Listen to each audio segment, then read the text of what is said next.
खून पसीने की गाढ़ी कमाई, घर पर नहीं महफूज, बैंक में भी नहीं सुरक्षित। कहां जाए जनता, क्योंकि बैंक एटीएम दे रहे हैं धोखा।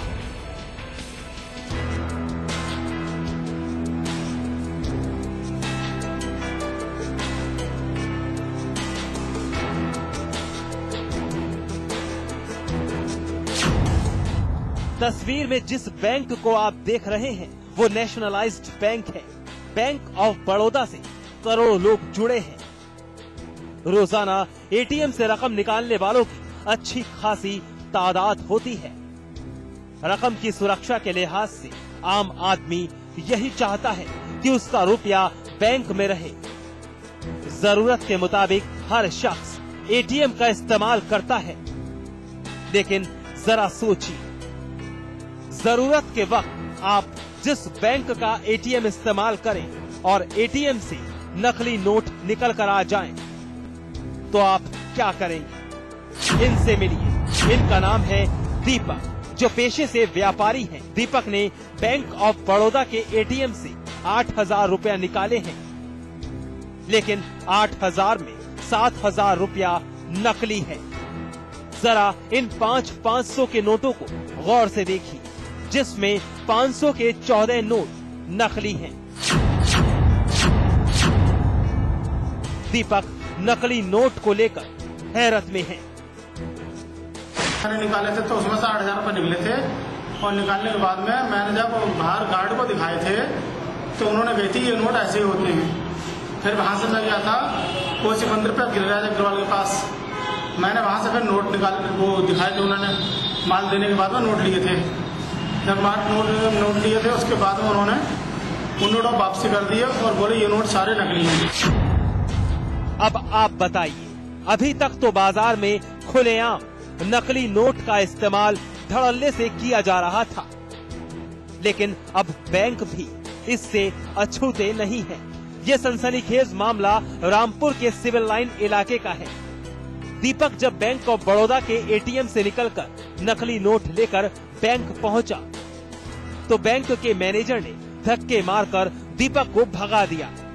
बजाय इसके कि बैंक ऑफ बड़ौदा के एटीएम से नकली नोट आए कहां से, बैंक के मैनेजर ने एक बार भी दीपक को नहीं रोका। लेकिन अब जरा बैंक के इस अधिकारी की सफाई सुनिए।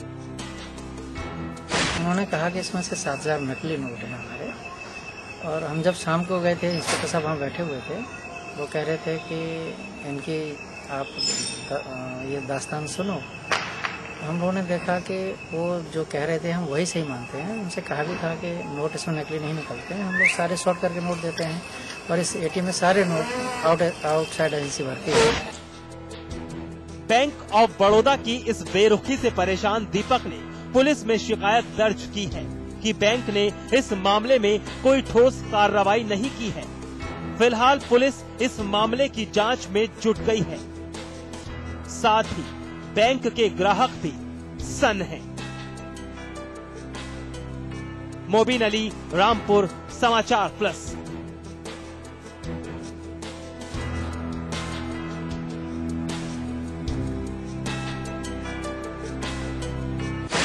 परिवार के मुखिया पर अगर घर की जिम्मेदारी हो तो मुखिया के गुजरने का क्या गम होता है, परिवार बाखूबी जानता है। मामला एक संदिग्ध हालत में मिली लाश का है, जिसके बाद मृतक के घर में कोहराम मच गया।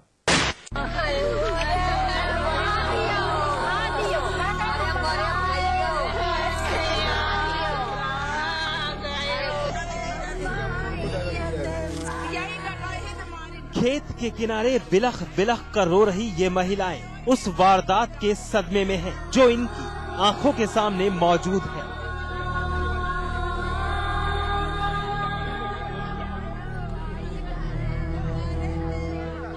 घर के मुखिया, जिसकी बदौलत परिवार का गुजारा चलता था, लेकिन वो इस दुनिया में नहीं रहे। गांव में उस वक्त कोहराम मच गया जब सड़क किनारे बुजुर्ग की लाश कूड़े के ढेर में मिली। गांव में खबर फैलते ही पूरा गांव मौके वारदात पर पहुंच गया। इस वारदात से मृतक के परिजन बदहवासी की हालत में है। पुलिस और गांव वाले समझा तो रहे हैं, लेकिन घर वाले कहां समझने वाले हैं। घर का मुखिया जो गुजरा है, परिजनों की माने तो बुजुर्ग की हत्या की गई है। तो हम मम्मी दोनों जने साथ में वही लगे भागत रोवत आए। तो मम्मी से इतनी बात कहा, हम कहा हमारी बात एकदम सामने आ जाए कि हमका काल शाम का जाए दे तो यह हाल बाबू ना हो। सब दिन का साथ गार्ड सब बलत रहे, इनका जहाँ मार के डाल दिया बहुत जना ही न पावे। मामला रायबरेली के लालगंज थाना इलाका मधुकरपुर गांव का है।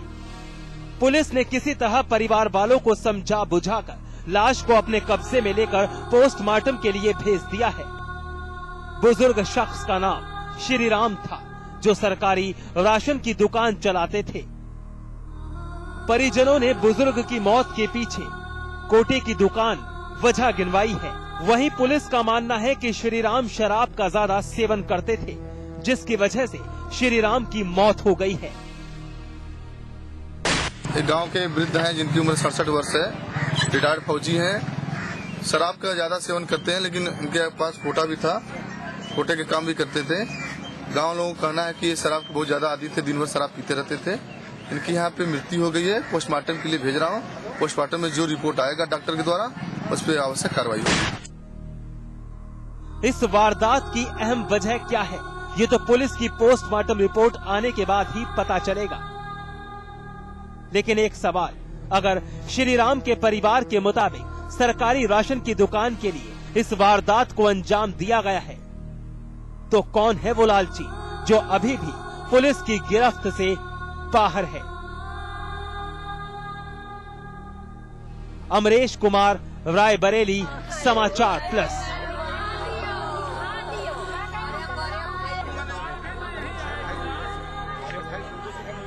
एनकाउंटर में आज बस इतना ही, लेकिन हमारी आपसे एक अपील, मुस्तैद रहिए। जुर्म की हर उस दस्तक को सुनिए जो कभी भी आपकी दहलीज पर दस्तक दे सकती है। नमस्कार।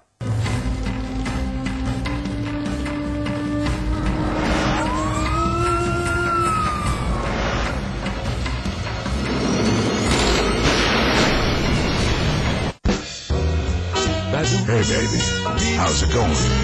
It's fun and refreshing.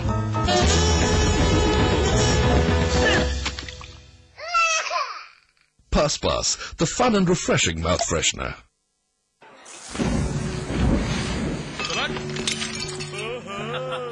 Sweetie. Hello darling. बड़े चाव से खा रही हो? लो। किसने बनाया? मैंने बनाया। आइए मैं आप लोगों को बताता हूँ कि गधे का भरता कैसे बनाते हैं।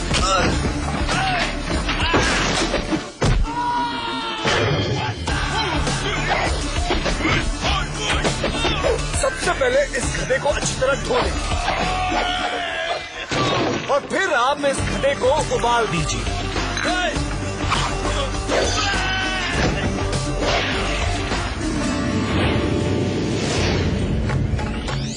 खूब सारी मिर्चें लगाएं और फिर अपने सुंदर हाथों से इन पे तड़का लगाएं और ये बन गया गधे का भरता। आप कितना अच्छा खाना बनाते हैं।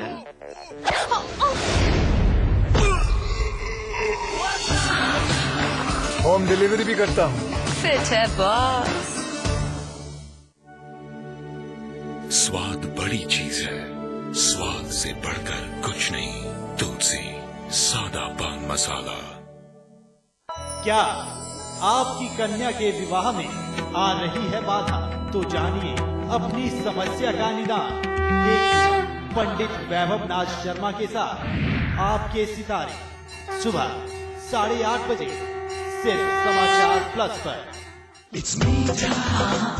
It's magic. Meeta magic from Pass Pass. It's Meeta. It's magic.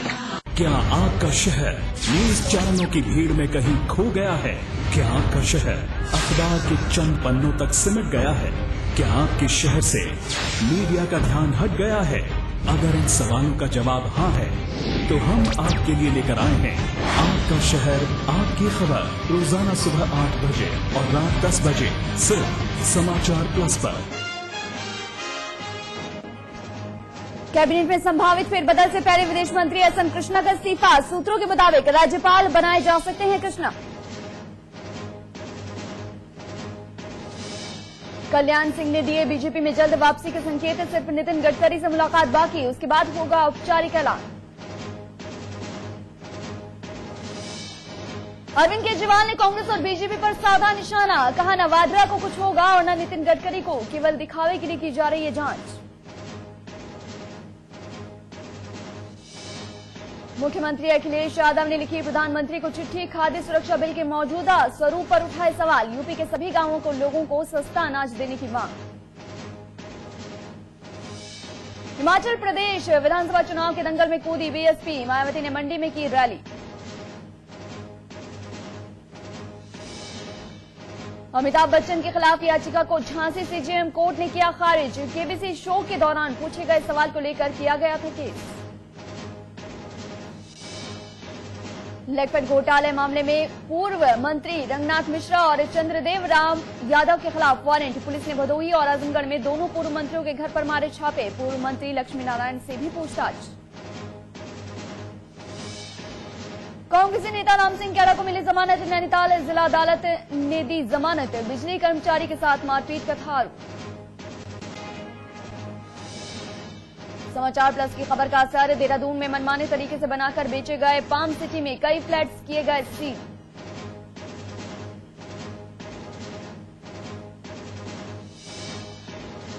और हमीरपुर में ज्वेलर की दुकान से करीब 80 लाख की चोरी। पुलिस ने चोरी में इस्तेमाल गाड़ी और चोरी की गई तिजोरी की बरामद।